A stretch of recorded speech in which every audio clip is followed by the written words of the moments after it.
is up, everyone? Welcome back to my YouTube channel. Today we will be reacting to how good was Kyle Larson's 2021 championship. I am looking forward to this one. One of my Patreon members has requested this video, so if you'd like to have priority over requests, then do subscribe to my Patreon. But yeah, I didn't know that he won the 2021 championship until I watched the Dirt series, and then they obviously talk about it's based on Kyle Larson, so they were talking about anything and everything.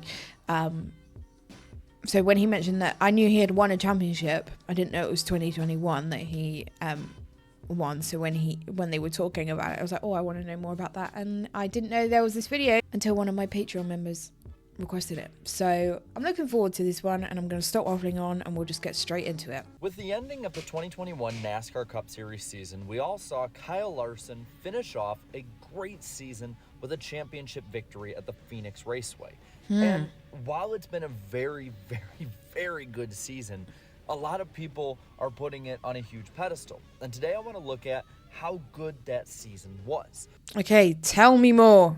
And like I said, Larson was the absolute best driver under any format. I was going to say, this man is still like always in the top like 5 whenever I'm watching NASCAR. The big stat that everyone's looking at.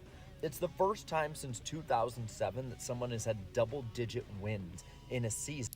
No way. Looking back through NASCAR history, in the last 40 years, only 7 drivers have done this. So, when you're looking at who has done this, when you're looking at who Kyle Larson has put himself in company with in the last... Legends of NASCAR. Gordon, Jimmy Johnson, Rusty Wallace, Bill Elliott, Dale Earnhardt, and Darrell Waltrip. Some of the all-time great champions of this sport. Not adding in Kyle Larson, you have 23 combined champions with the other 6 drivers. Yeah, this is a big, big deal. But let's look at the rest of the season here. So, I'll read off his stat line. No kidding. 36 starts, 10 wins, 20 top 5s, 26 top 10s, a 9.1 average finish, and he led 2,581 laps. Let's look at the tracks he won at first. He won at Las Vegas, Charlotte, Sonoma, Nashville, Watkins Glen, Bristol, the Charlotte Roval, Texas, Kansas, and Phoenix. So that's quite a few. There, he did very well at those this year. But then you look at some of the others that are in this. You have Nashville, a 750 race. You have a few road courses that are in there, a short track, and a 1-miler at Phoenix at a flat track. And then you look at also, he finished second at Atlanta, Darlington, Dover, Coda, Pocono, and again at... So if it wasn't first, it was second. What? Well, Kyle Larson absolutely did amazing this season. Chase Elliott got 2 wins, 15 top 5s, and 21 top 10s, and led nearly 1,000 laps. Wow. Then Byron had a win, 12 top 5s, and 20 top 10s, led 425 laps, and Bowman, while getting 4 wins, only had 8 top 5s and 16 top 10s, and led just over 150 laps. When you look combined at the amount of laps led for Hendrick Motorsports compared to Kyle Larson, the rest of the 3 combined for 1,538, which means that Kyle Larson led over 1,000 laps more than his 3 teams. That's insane. Including an Alex Bowman who had a breakout season. What? He led like 1,000 laps more than the 3 of them combined. Kyle Larson is that damn good. How about Truex's 2017 season? Truex had less wins and less top 5s and matched him in top 10s, but he only had about 330 less laps led. He had about the same average finish, but the key difference here is that Larson kept his car on track more. See, Larson only had 2 DNFs. Truex had 6 that season. 6 DNFs. And then, of course, you look at Jimmy Johnson's 2007 season. While not as consistent as Jeff Gordon's, it also wasn't as consistent as Kyle Larson's. Larson had 2 more top 10s, but they match each other in wins and top 5s. Right. The thing is, Johnson didn't even have half the laps led that Larson did this year. And really? His average finish was a spot lower. He finished on the lead lap less often, and he had more DNFs. So I would say Larson's season right now is on par to be just as good as some of Jimmy Johnson's best, if not better. That's fair. After all the stats that you've just given me,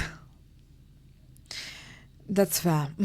So it's going to be a matter of time to see if this is the new norm or if Larson regresses back to the mean. Though with him being at Hendrick instead of Ganassi, I would say I think this might be closer to the new norm. So let's look at next year. Well, I think there's... I don't think he's won a championship since, though, has he? You can look at, and that is Harvick. Harvick in 2014 won the championship. I feel like that man should, though. He's always at the front whenever I'm watching. If somebody's going to basically jump way up to a new level from where Larson is right now, the only one it could be is Kyle Larson.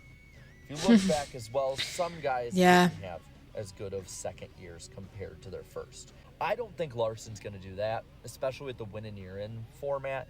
You see how good his team has performed. You see how good Larson is as a driver. I don't think he's like peaked yet, because he's still doing well. So I know he hasn't won a championship recently, but that was really good. I didn't know like all of the stats and stuff, so when he was saying like all the wins and laps led and like top 5s, top 10s he'd had in that season, and then comparing it with other seasons, championship seasons that other drivers had, I was like, oh my god, like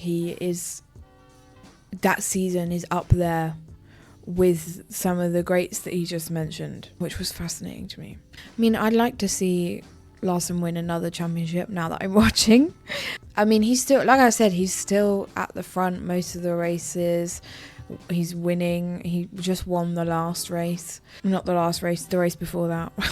So yeah, I don't think he's like peaked yet. I still think he's got some success in him, as well as he's not just doing NASCAR, he's doing like sprint cars and everything. So IndyCar now too. I'm hoping he'll be able to attempt the double properly next year. So that was a good video.